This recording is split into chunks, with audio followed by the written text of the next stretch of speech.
Deputy Daniel Shearer of the Morrow County Sheriff's Office was shot and killed on Memorial Day while responding to a domestic situation. Law enforcement agencies across the nation show their support for the Morrow County Sheriff's Office and Deputy Shearer's family.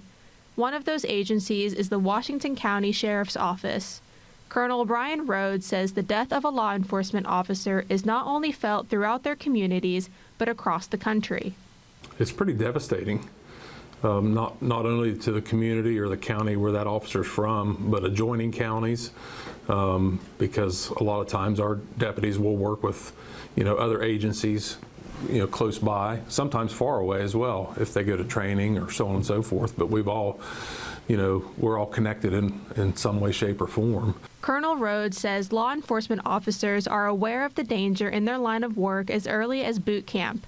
They undergo officer safety training so they can prepare for a wide variety of dangerous situations.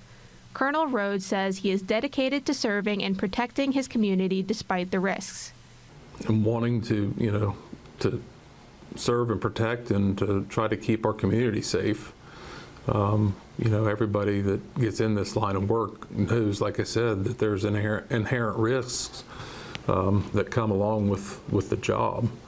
Our thoughts go out to the Morrow County Sheriff's Office and Deputy Shearer's family. Reporting from Marietta, I'm Logan Riggenbaugh for WTAP News.